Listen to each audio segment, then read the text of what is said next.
بسم اللہ الرحمن الرحیم۔ الحمدللہ ہمارے درمیان رمضان کا بابرکت مہینہ جاری و ساری ہے، اور دیکھتے ہی دیکھتے اس کے 2 عشرے گزر چکے ہیں،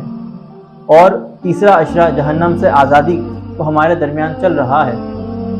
اور اس عشرے میں 5 راتیں ایسی ہوتی ہے جس میں ممکنہ شب قدر ہوتی ہے۔ اور شب قدر ہے کیا اور یہ حاصل کیسے ہوئی، اس کے بارے میں تفسیر عزیزی میں شاہ عبدالعزیز محدث دہلوی علیہ رحمہ لکھتے ہیں کہ جب حضور علیہ الصلوۃ والسلام نے گزشتہ انبیاء علیہ الصلوۃ والسلام کی امت کے قصیر عمر پر ملاحظہ فرمایا اور اپنی امت کی قلیل عمر کو ملاحظہ فرمایا، تو نبی علیہ الصلوۃ والسلام کا دل شفقت سے بھر آیا اور آپ رنجیدہ ہو گئے۔ تو اس وقت سورہ قدر نازل ہوئی، اور یہ آیت کہ انا انزلناہ فی لیلۃ القدر وما ادراک ما لیلۃ القدر، کہ بے شک ہم نے اس رات میں یعنی لیلۃ القدر میں قرآن کو نازل فرمایا۔ وما ادراک ما لیلۃ القدر، تم کیا جانو کہ لیلۃ القدر کی رات کیا ہے۔ لیلۃ القدر خیر من الف شہر، کہ لیلۃ القدر کی رات جو 1000 مہینوں سے بہتر ہے۔ تنزل الملائکۃ والروح فیہا باذن ربہم من کل امر، کہ نازل ہوتے ہیں اس رات میں فرشتے اور حضرت جبرائیل علیہ السلام اللہ تبارک و تعالیٰ کے حکم سے تمام کاموں کے لیے۔ سلام ہی حتی مطلع الفجر، اور اس رات میں سلامتی ہے یہاں تک کہ صبح طلوع ہو جاتی ہے۔ اس آیت کے شان نزول میں آتا ہے کہ ایک بنی اسرائیل کا ایک نیک بادشاہ تھا، کہ اس وقت کے نبی پر وحی آتی ہے کہ تم اس فلاں بادشاہ کے پاس جاؤ اور اس سے کہو کہ تم کیا دعا کرنا چاہتے ہو، تم دعا کرو اللہ تبارک و تعالیٰ تمہاری دعا کو قبول فرمائے گا۔ تو وہ نبی ان کے پاس جاتے ہیں اور ان سے دعا کرواتے ہیں، تو وہ بادشاہ دعا کرتے ہیں کہ اے میرے رب، میں یہ چاہتا ہوں کہ میں اپنی اولاد کے ذریعے، اپنے مال کے ذریعے اور اپنی جان کے ذریعے میں تیری راہ میں جہاد کروں حتیٰ کہ میں شہید ہو جاؤں۔ تو پھر اللہ تبارک و تعالیٰ ان کی دعا کو قبول فرماتا ہے اور انہیں 1000 اولاد عطا فرماتا ہے اور 1000 بیٹے عطا فرماتا ہے۔ 1000 اولاد اور سارے کے سارے بیٹے عطا فرماتا ہے، اور وہ اپنے بیٹوں کو اپنے مال کے ساتھ تیار کرتے اور لشکر کے ساتھ اللہ تبارک و تعالیٰ کی راہ میں جہاد کے لیے بھیج دیتے، حتیٰ کہ وہ 1 ماہ تک جہاد کرتا اور شہید ہو جاتے۔ پھر دوسرے بیٹے کو تیار کرتے اپنے مال دے کر اور اسے لشکر کے ساتھ روانہ کر دیتے، حتیٰ دوسرا بیٹا بھی 1 ماہ تک جہاد کرتا اور اللہ تبارک و تعالیٰ کی راہ میں شہید ہو جاتا، حتیٰ کہ ان کے 1000 بیٹے اللہ تبارک و تعالیٰ کی راہ میں شہید ہو جاتے ہیں۔ اور پھر وہ بادشاہ خود جہاد میں جاتا ہے اور اللہ تبارک و تعالیٰ کی راہ میں شہید ہو جاتا ہے۔ تو تب لوگوں نے کہا کہ اس بادشاہ کے جتنا ثواب تو کوئی بھی نہیں پا سکتا۔ تو لیلۃ القدر خیر من الف شہر، کہ لیلۃ القدر کی رات جو 1000 مہینوں سے بہتر ہے، اس رات کو پا لے تو اس بادشاہ نے کہ جس نے رات میں قیام کیا، دن میں روزہ رکھا، اپنی اولاد کو اللہ تبارک و تعالیٰ کی راہ میں قربان کیا، جس نے اپنے مال کو اللہ تبارک و تعالیٰ کی راہ میں قربان کیا، اس شخص سے، اس بادشاہ سے بڑھ کر اللہ تبارک و تعالیٰ اس رات میں عبادت کرنے والے کو ثواب عطا فرماتا ہے۔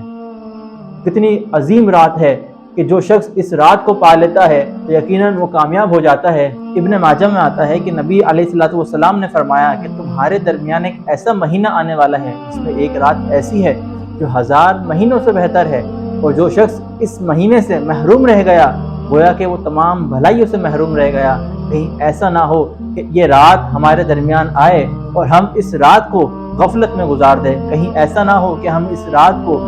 اللہ تبارک و تعالیٰ کی نافرمانیوں میں گزار دیں، کہیں ایسا نہ ہو کہ ہم اس رات میں عبادت کے بجائے ہم گناہوں میں گزار دیں۔ جو رات جتنی بڑی اور فضیلت والی ہوتی ہے اس کی قدر و قیمت اتنی ہی زیادہ ہوتی ہے، اور اس رات میں اس قدر فرشتے اور ملائکہ آسمان سے زمین پر نازل ہوتے ہیں کہ شعب الایمان میں آتا ہے کہ نبی علیہ الصلوۃ والسلام نے فرمایا کہ جبرائیل علیہ الصلوۃ والسلام فرشتوں کے لشکر کو لے کر آسمان سے دنیا پر نازل ہوتے ہیں، اور آپ کے ہاتھ میں ایک سبز جھنڈا ہوتا ہے، اور حضرت جبرائیل علیہ الصلوۃ والسلام اس سبز جھنڈے کو مکہ مکرمہ کے چھت پر لگا دیتے ہیں، اور پھر آپ کے 100 بازو ہے، اس میں سے 2 بازو ایسے ہیں جو صرف اس رات میں کھلتے ہیں، حتیٰ کہ وہ مشرق اور مغرب کو گھیر لیتے ہیں، اور حکم فرماتے ہیں جبرائیل علیہ الصلوۃ والسلام کہ تمام لوگوں کے پاس جاؤ جو تلاوت کر رہے ہو، جو اللہ تبارک و تعالیٰ کی عبادت کر رہے ہو، جو اللہ کے ذکر و اذکار میں مشغول ہو،